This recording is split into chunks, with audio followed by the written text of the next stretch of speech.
Olá, muito boa tarde. Começa agora o programa Mercado Futuro. Eu falo com vocês aqui do estúdio da B3, Brasil Bolsa Balcão. E lembro que o programa você pode assistir pela TV, ele simultaneamente passa pelo Facebook, tem a página da TV lá, do SBA. E o programa Mercado Futuro hoje está em algumas redes aí. Instagram, YouTube, Twitter, mesmo no Face, tem uma página do programa, com outras informações, evidentemente, além dessas entrevistas que eu faço aqui. E você já sabe a receita. Você deve ir lá, me seguir e dar um like, porque aí eu dou risada, tá vendo como eu fico feliz? Sabendo que você vai dar um like, então dá um like lá. Bem, assunto do programa de hoje, para mim é bem interessante, porque tem algumas piadas que a gente vê nessas redes aí que são verdade. Por exemplo, uma sobre comportamento hoje das pessoas que moram em grandes cidades. Elas põem os pais, né, mais velhos, não vou falar asilo, numa casa de repouso, põe o filho desde que nasce com 6 meses de idade, põe numa escolinha e ficam passeando com o cachorro ou com o gatinho. Gatinho não leva para passear, né? Cachorro. Nas cidades. Ou seja, que eu estou dizendo isso só para dizer que o ser humano inventou um monte de sub-raça, eu diria, de cães e gatos e o diabo. E essa coisa híbrida parece que não é assim tão simples, tem alguns problemas. Mas não é só de problema que nós vamos falar hoje. Eu vou conversar hoje aqui com o professor doutor Daniel de Souza Ramos Angrimani, está aqui, vocês estão vendo o professor, que ele trabalha com pets, posso dizer assim, Pode, né? exatamente. Mas você trabalha com reprodução, é isso? Isso, com E o que reprodução te de levou a pets. isso? O que te encantou? Então, na verdade, começou na faculdade, né? A gente tinha aula de clínica, eu estava atendendo vários animais, mas aí eu via que essa área de reprodução era uma coisa que não tinha muita gente trabalhando. E aí eu falei assim, eu acho que isso talvez seja um ponto interessante para eu trabalhar, talvez queria trabalhar um pouco com biotecnologia da reprodução, que daí envolve inseminação artificial, né, com essa parte, mas me encantava a obstetrícia, né? E aí eu fui buscar saber mais sobre isso. E na verdade esse é um mercado que está em franco crescimento hoje no Brasil. Por quê? Então, na verdade, o mercado pet ele é um mercado muito interessante quando a gente pensa em mercado futuro, inclusive. Porque, só pra gente ter uma ideia, né? No ano de crise, 2016, assim, o mercado pet arrecadou 18 bilhões de reais, né? Ano passado foi 25 bilhões. Então, assim, é um mercado que cresce mesmo quando a gente tem crise, né? E assim, dentro desse mercado, eu acho que é o que você falou, Hash, no começo. As pessoas estão muito envolvidas com sentimentos, sabe? Então a pessoa pega aquele cachorrinho e adota aquilo como filho dela, como uma parte dela, né? Como uma parte da vida dela. E eu acho que filho nosso fica doente. E daí a gente leva no veterinário e o veterinário tá lá para cuidar daquele nosso filho, né? Mas mais do que isso, eu acho que as pessoas procuram a gente hoje para tentar ter um filho daquele filho. A gente tá falando de um neto agora, né? Uma coisa bem assim, pensando no sentimento mesmo das pessoas. Pois é, mas eu que sou completamente leigo nesse assunto. Eu achava, por exemplo, poodle, esses pequenininhos, Sei, pareciam um sei. rolinho de pelo, né? Uma coisinha assim. Não me agrada. Eu gosto de cachorro grande, né? E aí um dia a Roberta, que você sabe quem é, falou, vou te mostrar um poodle original. O poodle é um belíssimo cachorro, alto, Alto, exatamente. bonito, elegante. Essas toquinhas. Por que as pessoas gostam desse negócio? Eu acho que as pessoas estão pensando assim, quanto menor o cachorro, mais fácil de cuidar, menos espaço que eu pôr na Imagina, minha casa. imagina. Pelo que as minhas informações que eu ouço veterinárias, por exemplo, aquele cachorro linguiça lá que tem orelhão grande, não sei a raça. O Dachshund. Acho que sim. Ele tem, segundo eu ouvi, tem muito problema no ouvido. Cachorro é um. Cachorro dá trabalho se eu for cuidar direito, né? Verdade, verdade. Eu acho que assim, a gente acaba selecionando as raças, e como a gente seleciona uma característica fenotípica, que a gente fala, né, da É. imagem do animal, a gente acaba trazendo muitas doenças genéticas junto com isso. Então, por exemplo, tem muitas raças que hoje em dia a pessoa tem, é uma raça bonitinha, só que ela acaba trazendo muitos problemas com ela, que é o caso dos cachorros que são braquiocefálicos, que a gente fala, né? Eu não sei o que é isso. É aquele cachorro que tem o focinho achatado, Aham. problema de respirar, sabe? É Pug, Lhasa, Lhasa Apso, né? Shih Tzu, Bulldog em inglês, Bulldog francês. Que ele tem o nariz achatado, aí a E tá narina dele cheio lá no meu. cheio. Hoje em dia é o que É tá. aquele que é chapa, pumba. É, que parece que apertaram a cara dele, né? Então esse cachorro tá super na moda, é um cachorro que tem bastante problema. Principalmente reprodutivo, né? Então, por quê? Porque diz que tem uma relação entre. Não uma relação. Nós, humanos, também estamos cada dia com mais problemas de reprodução, né? Estamos, Por algum motivo aí que eu não sei, se você souber, você explica, mas nos cachorros também tem isso. Os cachorros não estão conseguindo se multiplicar, se reproduzir. Tem bastante disso. É, essas raças mesmo, as braquiocefálicas, são um exemplo disso, né? Porque são cachorros que têm a pata muito curta e o peito muito largo, né? Então já é uma dificuldade pro cachorro fazer a montar na fêmea. E quando ele consegue montar, ele tá lá no momento do coito, só que ele tem uma dificuldade de conseguir respirar, por causa dessa falha anatômica que ele tem, nessa dificuldade. E aí o cachorro acaba desistindo de montar no meio da monta, e aí o cachorro tá fora da reprodução naquele momento. Aí a pessoa geralmente me contrata para fazer inseminação artificial, né? Porque ele não consegue fazer a monta. Quer dizer, ele deixa a achatadinha na mão, porque ele, ele cruza com a achatadinha, né? Isso. E ela deve ser uma tristeza. Bom, mas aí tem. Então por isso você faz inseminação artificial. Isso, esse é um dos motivos, né? Aquelas falhas anatômicas, né, do próprio animal. E Esse, o Bulldog, ele é uma. Ele é original ou ele foi uma criação humana aí de. Não, ele foi uma seleção de várias raças até você chegar no Bulldog, né? Quem começou isso foi a Inglaterra, né? O Bulldog inglês veio proveniente de lá e ele foi realmente uma seleção de vários animais. Se você pegar uma foto do Bulldog inglês antigamente, você vai ver que o focinho dele é alongado, assim.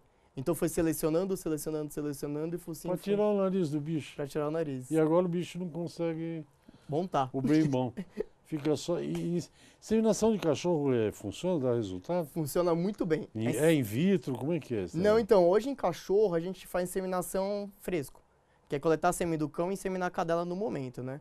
A gente tem uma taxa de sucesso de 90%. Mas ela vai estar no cio? Tem que estar no cio. Então você observa que sua fêmea está no cio, né? Ela está ciclando, aí contata, né, um veterinário, ele vai lá, coleta sêmen do macho e insemina a fêmea no momento do período fértil. Hoje em dia a gente está começando a fazer inseminação com sêmen congelado. Só que a gente ainda tem uma dificuldade de acessar o útero da cadela. Então, antigamente, por muitos anos, foi por cirurgia, só que hoje a gente já está usando o endoscópio. Então, com o endoscópio você consegue ver onde é a cervix e você consegue acessar o útero. Endoscópio é a mesma coisa que faz endoscopia em ser humano. É o mesmo equipamento que a gente usa em humano, é o mesmo Para equipamento. achar o que? O útero? Né? Para achar o útero, você coloca pela vagina da cadela, acha o útero, e daí você coloca o sêmen lá dentro do útero. Essa é a ideia, né? Que é com sêmen congelado, que ele é de pior qualidade. Tá, você me contou isso, me impressionou. Agora, me impressionou mais ainda essa questão das fêmeas não estarem parindo. Isso, que é isso? Exatamente. Essas fêmeas de raça braquiocefálica, elas também têm uma dificuldade no momento do parto. Então, até pela essa dificuldade anatômica dela, ela começa a parir, ela começa o sentido do parto, mas no momento que ela está no meio do processo, né, ela pode entrar, por exemplo, em uma síncope, que é parar de respirar e até vir em coma, né? Então, por isso que essas cadelas, hoje em dia, a gente está preconizando uma cesárea. Então, é uma cadela que geralmente vai para cesárea eletiva, né, que você acaba escolhendo o dia. A gente vivendo e aprendendo cada história. Não, o pet, o que o Dani está dizendo aqui, quando eu entrevisto gente aqui pessoal do sindicato da indústria animal, né, de remédios e tal, o grande mercado é pet, porque pet hoje é considerado de cachorrinho, de gatinho, a cavalo, né? Cavalo Verdade, é pet cavalo é também. pet. Mas olha que coisa, nós vamos explorar mais isso no outro bloco, agora vou ter intervalo, esqueci de falar. Porque é uma indústria, né, cara? Outro dia alguém me falou, tinha um cachorrinho e eu tinha comprado um biscoitinho, mais ou menos desse tamanho, assim, que eu estou mostrando. Eu falei, vou dar um biscoito pro cachorro. Não, esse aí ele não aguenta comer. É um serzinho tão... depois eu vou te contar uma história, mas eu conto não. Vamos ao intervalo, eu converso com o professor doutor Daniel de Souza Ramos Angrimani, agora acho que eu decorei. Ele é professor da Faculdade de Medicina Veterinária, não é? E zootecnia da USP, além de outras, né? Eu faço pós-doutorado lá, né? Ah, você não dá aula, não? Não, não, lá não, na USP não. E dá aula na... Na Universidade de São Judas Tadeu. Então é pós-doc, já fez mestrado, doutorado, e agora está fazendo pós. Nós voltamos em 30 segundos, até já. Ok, estamos de volta ao programa Mercado Futuro. Eu converso com o professor doutor Daniel de Souza Ramos Angrimani. Ele é pós-doc, pós-doutorado na veterinária aqui da USP, que está fazendo 100 anos esse ano, e professor da São Judas, é isso? E a especialidade deles são pequenos animais, cachorro, gato e tal. E tem uma coisa curiosa que alguém me falou, e o Daniel me falou agora um negócio interessante, que a linha de pesquisa dele, que daqui a pouco ele explica. Mas, por exemplo, tem uns... Não é natural, não sei se isso tem influência na parte física, né, química, enfim. Mas é natural, não é natural você ver um cachorrinho na rua. Eu estou falando dos pequenininhos, mas é porque pequenininho beira o ridículo. Mas Ó, o preconceito com os não pode pequenininhos. ter preconceito. Vou falar que eu estou com inveja porque eu não tenho cabelo. Mas quando eu vejo um cachorrinho desse tamanho, com um lacinho de fita aqui, outro lacinho de fita aqui, eu acho mesmo, se é preconceito, é preconceito. Vocês me matem, me crucifiquem aí nas redes sociais. Eu gosto de cachorro grandão, assim. E macho, cachorro que bate na gente. Não é esse cachorro Bruto. Bruto, isso. você fala. Cachorro bruto. Então, mas alguém me falou que esse tipo de cachorro, mais, digamos, de menor porte, ele não é que ele aceita o lacinho e o diabinho, ele se submete a isso. Tem alguma coisa parecida com Muito interessante você ter falado isso. Na verdade, assim, o cachorro que fica com esse lacinho, que vive naquele ambiente familiar, ele não se reconhece como cachorro muitas vezes, Hash. Então, ele se vê como um ser humano na casa. Era o que você imaginava. eu aqui não desminto ninguém. Então, muitas vezes, esse cachorro... Ele acha que ele é gente. Ele acha que ele é gente, ele que manda na casa. Então, muitas vezes, esse cachorro é o dominante na casa e todo mundo faz o que ele quer. Mas pensa comigo, você tem um cachorro, você dá cuidado pro seu cachorro, você leva pra passear. Você é um pouco submisso ao seu cachorro, não é? Eu acho que fica um pouco submisso. E na verdade esse é um outro cliente nosso, né? Esse cachorro que é muito humanizado, é um cachorro que não sabe direito o que ele é um cachorro. E aí quando ele vai lá pra reprodução, imagina, eu sempre falo isso pros alunos, é uma ilhasa, mora no 13º andar, nunca viu outro cachorro na vida, nunca viu nenhum cachorro na vida. E de repente você coloca ela num ambiente estranho, com um macho que tá lá pra cruzar com ela. O que será que passa na cabeça dessa cachorra, né? Ela fala, o que é isso que minha mãe tá fazendo comigo? Mas como é que você sabe que ela pensa que é humana? Porque ela foge. Kleber, tá ouvindo aí o que nós estamos falando, Kleber?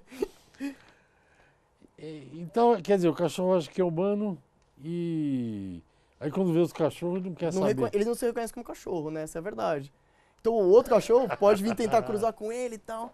Aí ela vai tentar fugir, se esquivar, não quer, não aceita aquele macho, entendeu? E aí esse também é um cachorro que a gente pode realizar inseminação artificial, né? É um dos eu clientes. pensei que você também pensasse em curar a cabeça. Falou, ó, você é um cachorro, você não é gente. Tem uns trabalhos assim, na verdade, que você tenta socializar o seu cão para ele se entender como cão, né? Existe um trabalho com isso. Mas assim, muitas vezes, a cachorra tá no cio, aí a pessoa decide, né, ter essa ninhada dela já tá com 5 anos, e aí talvez esse trabalho de readequação, né, daquele animal tome muito tempo, né? Então aí o cliente, né, o tutor já pensa rapidamente na inseminação. Né? Porque tem coisa que não vai dar tempo da gente falar tudo aqui, mas enfim, um cachorro que se acha humano, que não quer cruzar, por que eu vou imaginar que ela tiver 3, deve ter um filhote por vez, esses cachorros de menor porte, não sei. Sim, por aí. Por aí, né? Por aí. Mas por que eu vou imaginar que ela vai querer amamentar? Ou ela não quer nada com isso, né? Sim. A nossa sorte é que quando ela fica gestante, começa um hormônio a ficar circulante que chama prolactina, e esse hormônio dá a sensação dela de ser mãe, comportamento materno. E aí muitas vezes, quando ela tá gestante, ela sente o clique, né? E aí quando nascem os filhotinhos, ela reconhece eles e daí ela consegue amamentar e tudo mais. Então esse hormônio é um hormônio que vem durante a gestação e ele acaba auxiliando ela nesse comportamento materno. É super interessante o que você está falando, porque num sítio lá, um dia a gente saiu e não é um cachorro, um gambá. A gambá estava numa árvore, num galho, com os filhotes e tudo, eles ficam presos, né? E um caiu no jardim. E meu sogro queria pegar. E aí, até eu que não entendo nada disso, falei, não chega perto, se botar a mão, porque é muito bonitinho o gambá. É. Se botar a mão, a fêmea não chega mais perto. Com o cachorro tem isso também, não? Então, tem algumas cachorras que elas ficam extremamente agressivas quando tem a ninhada dela. Então, assim, você vai tocar, tal, ela fica meio esquisita, né? Estranha. E, assim, eu já atendi casos assim, já tem a ninhada e você vai lá, encosta, uma cachorra já agressiva que tem esse histórico de não deixar muitos humanos chegarem perto. E aí, depois que o humano acabou tocando, a cachorra virou contra a ninhada e acabou mordendo um cachorrinho, entendeu? Então, você tem que tomar muito cuidado com isso, né? É muita conversa, é muito carinho, porque daí você acaba quebrando esse paradigma da cachorra, né? Dela estar sozinha no ninho com aquele filhote. Porque assim, na cabeça dela é instinto, né? Ela tá com o ninho, tá com a ninhada dela, e qualquer pessoa que chegar estranha, né? Um elemento estranho ali, ela vai ficar muito estressada, né? Vai ficar meio reativa. Geralmente todo animal que não é ser humano, porque nós somos animais, mas acho que a gente pensa, eles ficam um pouco diferentes quando tem Sim. cria, né? Fica bem diferente, né? E assim, é engraçado que a cachorra, a gente tá falando desse negócio de humanizar e tudo mais, mas a cachorra ela tem um mecanismo que é muito interessante, isso é muito instintivo dela, que chama a gravidez psicológica. Então isso é uma característica de cadela, né? Isso acontece porque assim, antigamente, muito antigamente, né, quando os cachorros viviam, né, juntos, né, viviam em alcateias, né, porque eles eram lobos, né? As fêmeas, elas tinham as ninhadas, e o cachorro nessa época, o que acontecia? Era muito parecido com o que acontece com o leão. A fêmea alfa, que é a fêmea dominante, saía para caçar, saía para pegar o alimento para os filhos e tudo mais, né? Então ela abandonava o ninho e deixava o ninho com os outros filhotes ali. Então as fêmeas beta, mesmo as que não tinham ficado gestante, elas tinham que produzir leite para dar aquele leite para os filhotes tomarem, né? Do dela e do outro. Do dela e do outro. Então ela produzia leite e ela acabava alimentando os outros. Então isso é uma coisa que algumas cachorras levam até hoje, né? A gente está em 2019, mas as cachorras costumam levar essa lembrança. Então tem algumas cadelinhas que entram no cio, não cruzou, nunca viu macho na vida, mas no momento pós-cio ela desenvolve essa gravidez psicológica. E aí produz leite. Produz leite, faz ninho, adota filhote, adota bichinho de pelúcia, fica reativa, fica brava se você chega ali perto. Tem cachorro que adquire esse comportamento. Vocês estão ouvindo, é um especialista aqui. Mas por exemplo, o cachorro que acha que é gente tem cura? Tem? Tem cura. É uma questão meio de você socializar aquele animal com outros cães, né? Ele entender... Quer dizer, tem que ir pro pré, que nem o seu filho. Isso, exatamente. Tem que ir pra escolinha. Porque o que faz uma criança numa escolinha? Eu não conheço nenhuma criança que quando vai pra escolinha, pequenininho, vai feliz. Porque lá ele tem que dividir as coisas com outros da mesma idade, tem hora para dormir, tem que pôr a mão na mesa e dormir. É isso, tem que socializar. Exatamente, tem que socializar, tem que sair daquela vida de cachorro de apartamento, né? Tomar uma mordida de algum outro. Então, hoje em dia tem uns daycares, né? Isso é bem interessante, né? Então, isso é uma coisa que está crescendo muito em São Paulo, né? O cara tem uma creche, né? E aí o que acontece? O cara mora no apartamento, não pode levar o cachorro dele para passear, tem uma agenda muito apertada, ele sai de manhã, deixa o cachorro na escolinha, é uma escolinha mesmo. E o cachorro socializa, faz tudo o que faz na escola, e aí no fim da tarde ele volta para casa. Tem até lancheira. O Daniel é uma figura. Vai com a lancheirinha nas costas. Vai, você faz a lancheirinha e entrega. Vai cara. de van, Hash, é verdade. Ah, de van já vi. Ali onde eu moro tem umas vans que vai lá fazer penteado. Pet care. Pet care. Nossa. Mas ele, ainda bem que ele mesmo ri, né? Porque é uma história engraçada. Converso com o professor doutor Daniel de Souza Ramos, Angrimão de Souza Ramos, para mim, ô Daniel. Era uma grande concessionária de carro. Verdade. E deve ser do seu pai, do seu... Não é de ninguém, não. Quem dera. Você é ao lado... Sou o lado B da família. Não, é ao lado B da família. Bom, daqui a pouco a gente volta, já é o último bloco, hein? Já já eu tô de volta. Ok, estamos de volta. Ao meu lado o professor Dr. Daniel de Souza Ramos Angrimani, que é pós-doutorado na Faculdade de Medicina Veterinária e Zootecnia da USP e é professor na Universidade de São Judas Tadeu. Nós estamos falando desse negócio que é super interessante. Eu tenho duas questões para você, rapidamente. Aí é para falar de cachorro, que imagino que você gosta do assunto. Gosto. Por que vira-lata tem uma cara tão inteligente? Essa é a primeira pergunta. Tem a cara inteligente e é. Por exemplo, lá no condomínio onde eu moro, queriam proibir esse ano, no final do ano, de soltar fogos. Porque diz que os cachorros têm medo. Vira-lata não tem medo de fogos. E aí teve uma rebelião lá dos... Eu ouço os cachorros latindo lá 364 dias por ano. No dia 31 de dezembro, que eu quero ver uns fogos, não posso porque o cachorrinho tem medo. Vira-lata não tem medo. E a segunda coisa, por exemplo, nós gostamos de uma raça chamada labrador. O labrador é um cachorro lá do norte, né? Lá do Sim. Labrador mesmo, né?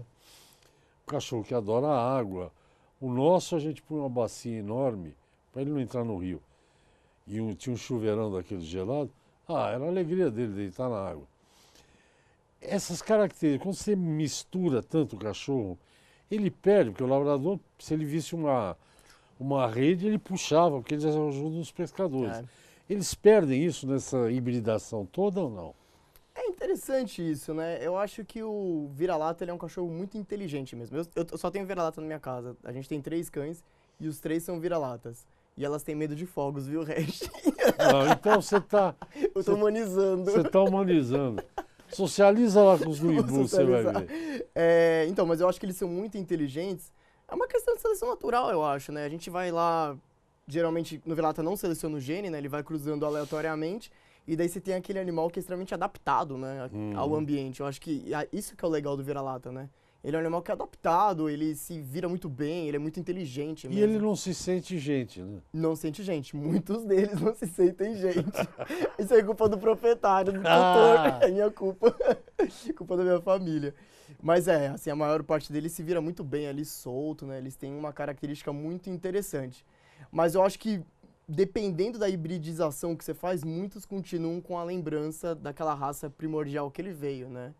Então, assim... acho que se você pegar por exemplo, um cachorro vira-lata que tem um pezinho ali no Border Collie, no Blue Heeler, que são raças que são de pastoreio, ele vai ter aquele instinto de pastorear a ovelha, ou de ter aquela coisa dentro dele. Então, eu acho que por mais que a gente tente deixar mais homogêneo, a gente não consegue separar muito bem ainda. Ele ainda sente uma lembrança daquilo, né? O Border Collie é aquele bicolor, branco e preto. Branco e preto, né? isso.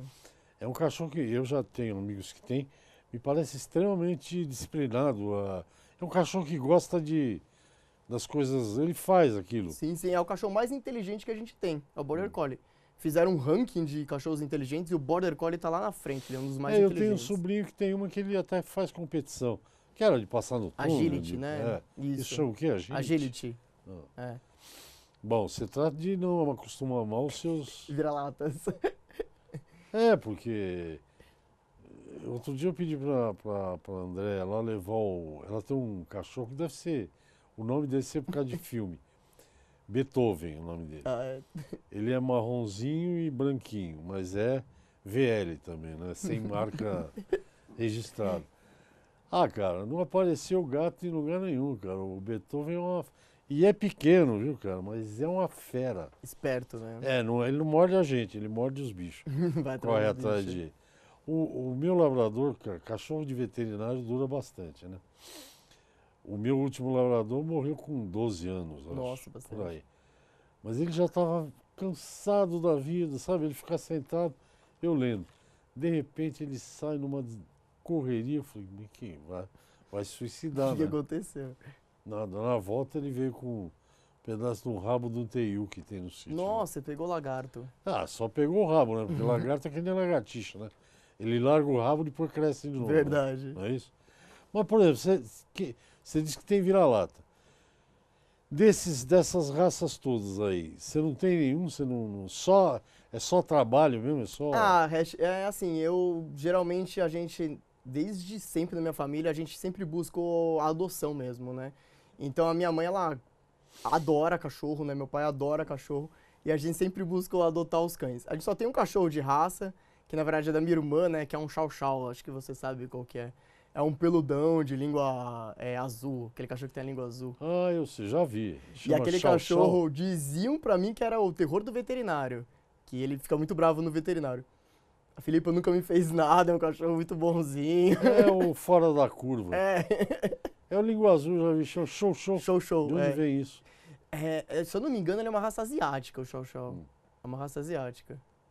E não tem problema nenhum, só tem pelo. É uma bola de neve. Nossa, de deve pelo. passar um calor, né, aqui no Brasil. Coitada, né? Passa muito calor aqui. Não, como é que pode? Você eu acho que faltou tanta coisa, tem só 3 minutos de programa. Como é que pode alguém num apartamento ter um retriever Pois é, cheio né? de pelo? Pois é. Mas assim, eu morava numa kitnet quando eu fazia faculdade. Eu tinha uma cachorra e um gato, Rex. A gato eu não. Eu acho que quando tem amor, você coloca em tudo que é canto, né? Gato eu não simpatizo. Eu acho um bicho bonito, felino e tal, mas. Você precisa ter um, Rex, vai mudar a sua Você cabeça. tá louco. Eu vou falar pra Roberta. Fala. O que eu falei pra ela é o seguinte. Ah, não, ela já te contou. A história de eu passear. Do cachorrinho. Não é bom. Então, se você, por exemplo, você indica uma raça de cachorro para as pessoas? Eu acho que assim, as pessoas têm que procurar muito o perfil das raças. Tem site especializado nisso e cada cachorro pode ser adequado para uma pessoa ou outra, né? Então tem raça, por exemplo, que é super adequada para criança, né? Então, que nem você está falando, Labrador é uma raça que é adequada para criança. King Charles Cavalier, que é um cachorro super bonitinho, assim, que parece um Cocker Spaniel. Lembra do Cocker Spaniel? É uma raça que é adequada para criança. Mas tem umas raças que são um pouquinho mais ranzinzas, assim. Então, o piquinês, por exemplo, é uma raça que é um pouco mais difícil para criança, né? Você lembra dos piquineses? Opa, se lembra. Estão voltando. Eu já vi. Tá tendo muito piquinês agora. Não, duas coisas, até menos de 1 minuto de programa. Por que ele já está rindo, porque sabe que vem besteira aqui. Por que tem gente, eu vejo na rua, não é, que vai passeando com o seu cachorro, aí não é questão de tamanho, viu, gente? Eu não sei se o cachorro fica parecendo com a cara do dono ou o dono. Parece mesmo. Não parece? Parece, pega, né? Assim, é convivência, eu acho. Você tem algum vira-lata que parece com você, de barbinha? Tem uma barbichinha lá. Bom, nosso tempo acabou. A outra coisa que eu ia te falar. Eu tive um tio-avô que tinha uma pequenez, mas isso lá atrás era um maior sucesso. Ele punha ela na esquina uma esquina de rua, punha um óculos de sol enorme, ela já era um bicho. Meu Deus, que esquisito. bonitinho. Punha um óculos de sol e prendia com elástico. Parava o carro na rua para olhar pequenininho. Ela ficava com o óculos para lá e para cá. Isso não é crueldade, não. Né? Não. Que aqui ninguém faz crueldade, nem com cachorro, nem com gato, nem com ninguém. Nosso tempo acabou. Muito obrigado. Eu acho que esse programa vai ter. Devo tomar umas pancadas porque falei mal de cachorro pequeno. Mas vamos voltar para a gente falar aprofundar umas coisas aí. Beleza. Obrigado. Então, obrigado a você, Regi. Gente, professor Dr. Daniel de Souza Ramos Angrimani, especialista em pequenos animais, né? Quer dizer, pequeno. Tem cachorro. Não falamos de São Bernardo, que é grande. É um cavalo, ó. Caiu até meu ponto. O programa volta amanhã. Até amanhã, obrigado.